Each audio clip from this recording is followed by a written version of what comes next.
You ever heard of that dude Swagoo, a.k.a. Marcus Spears? I can't find him either. Can't find the playmakers. Don't see no Emmitt Smith. Hell, last time I checked, I don't even know if that old Troy Aikman wanted to talk about these Cowboys. Real tough times. Real tough times. But I'm here to make the day better for you, okay? First day, up next. Don't miss it. A fake punt. Snap it back to Thompson, and he runs a reverse. Coming right, Cedric Wilson, and he's going to lose yardage. That was crazy. Instead of punting the ball away, now from their own 24. That was crazy. And they didn't have 5 yards to go. No. They had 10 yards to go. It was a solid play call. It's a good play design. Their gunner made a good play, came off of it. He put us in a high-low read. That's the nature of those plays. You can never convert them, obviously, if you don't call them and if you don't believe in them. So I clearly understood the situation when it was called. Washington hands off to Antonio Gibson, who streaks down the sideline. Touchdown! But inside handoff, Gibson has the space at the 30, 25, into the free, 10-5, touchdown! Hey. Touchdown, Washington!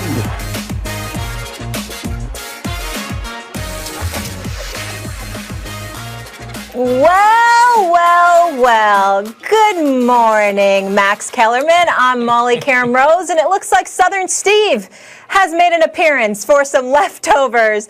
All of us, I think, had an unusual subpar Thanksgiving, including the Cowboys. But, Mr. Smith, you seem to enjoy yourself. Let me ask you this, sir. Washington dominating Dallas.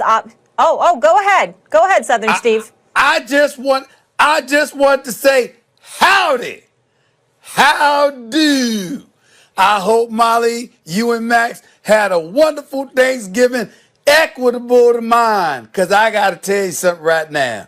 It was special. It was very, very special. Can't imagine why you're in such a great mood. I'm glad somebody enjoyed themselves. Southern Steve, let me ask you this. Mike McCarthy, do you think he blew the game for your Dallas Cowboys down there in Texas? Well, absolutely, positively correct, Molly. I mean, I don't think there's any way to deny that. Did you see that man coach that game yesterday, Max Kellerman? Did you see that man? Did you see him go for 4th and inches on his own 35-yard line in the first half, but not give the ball to Ezekiel Elliott and instead elect to pass the ball against the #1 pass defense in the National Football League? That's the Washington Redskins. That's what I saw. Did you see him try a fake punt? Okay, from his own 24-yard line of 4th and 10. Did you see that? That's what I saw. Did you see that play materialize and Mike McCarthy not recognize the fact that it might have been one of the worst calls we've seen in quite some time? This man actually sat up there with a straight face and said, you know something?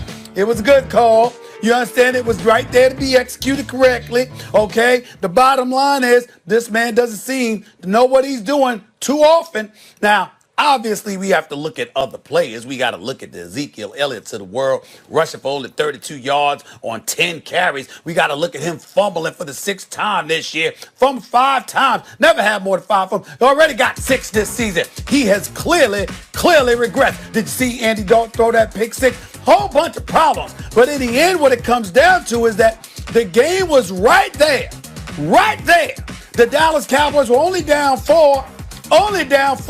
Even when Jalen Smith got the interception and got chased down by McLaurin and they had 1st and goal on their own 4-yard line, I thought Mike McCarthy knew something about offense. But you're in the red zone 3 or 4 times, can't get in. Can't get in the end zone. You combine them not being able to get into the end zone. Look at the fake punt. Look at going in for 4th and inches. Look at him throwing the football when he should have been running the football.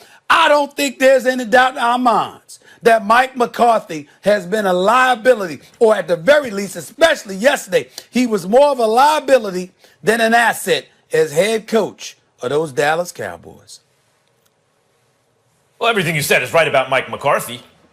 But and it was coaching that cost Dallas the game, but it wasn't the Dallas coach. They didn't lose by a touchdown or even 2. They got curb stomped.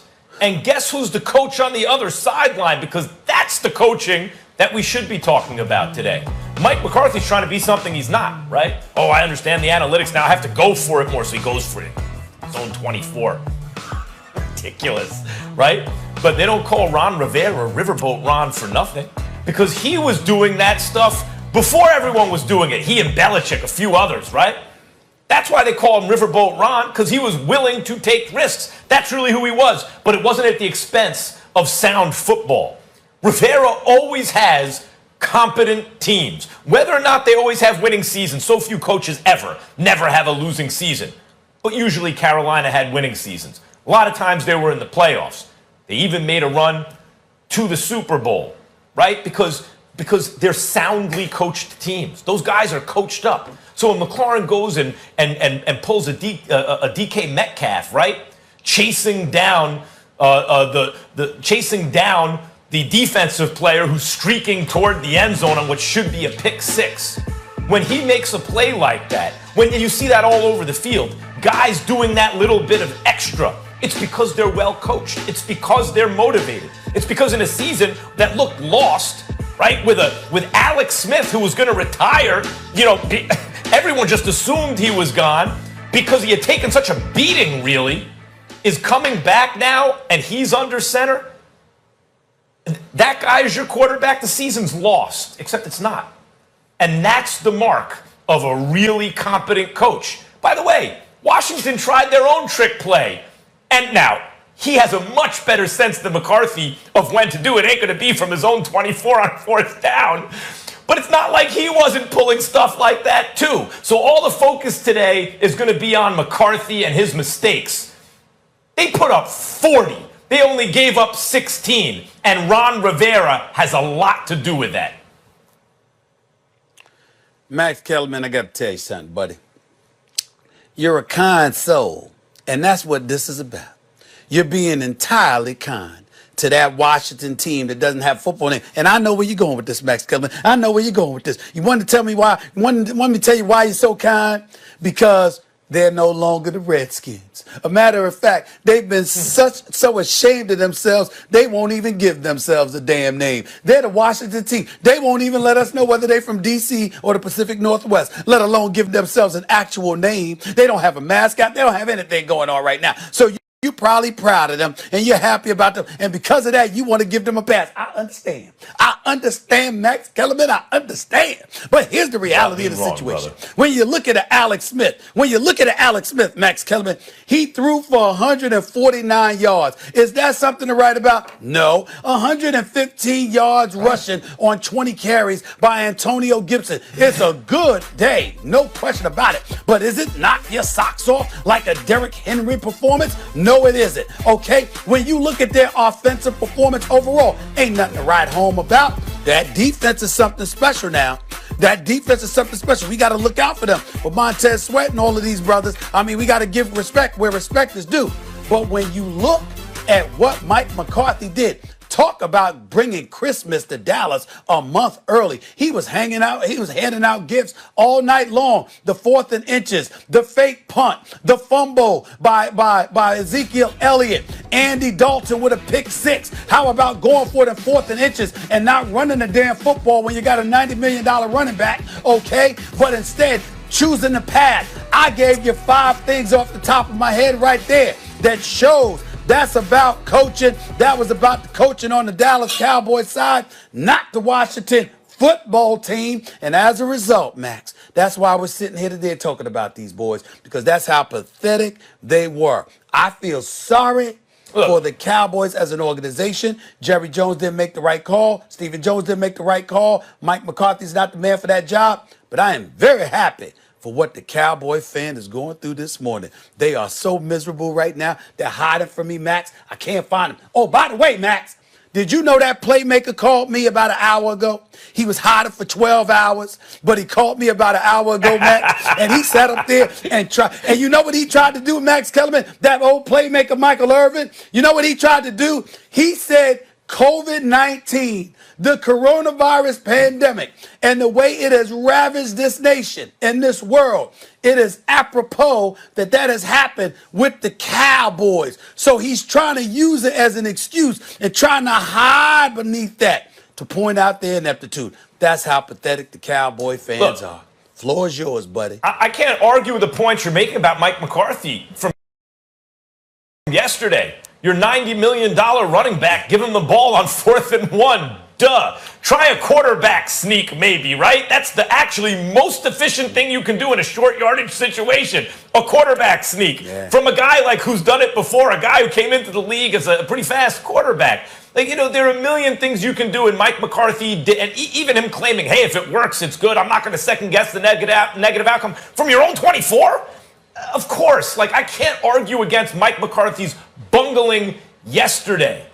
But what's that got to do with Ron Rivera? And by the way, Stephen A., I understand what you mean. Minority coaching hire, minority GM hire, right? And so there are better feelings about the team, no more racist name, all that. That's not what I'm talking about. I'm talking about Ron Rivera, the head football coach. I'm talking about the guy who is one of the more competent coaches in the league, who very rarely coaches a bad team, where you can see a culture change when the wideout chases down the interception, right, and makes the tackle, and then the defense keeps them to a field goal. I'm talking about that Ron Rivera. That guy has coached this team up, because Mike McCarthy, I thought, had the Cowboys in the right direction. I saw something against the Eagles, little by little, little better. Tough game against the Steelers, beats the Vikings. And then yesterday had a horrible performance. But what I see from Washington with the remains of Alex Smith, what I see from Washington is more and more competence as the year goes on, and that includes yesterday. By the way, Antonio Gibson, you bring up, Stephen A., Ron Rivera said, and he should know something about Christian McCaffrey, that Gibson has the same skill set as Christian McCaffrey. He didn't say he was as good, but has the same skill set. This guy is instilling confidence in the team, and this is a team that is giving effort, and as a result is in first place. Horrible division, but they're in first place.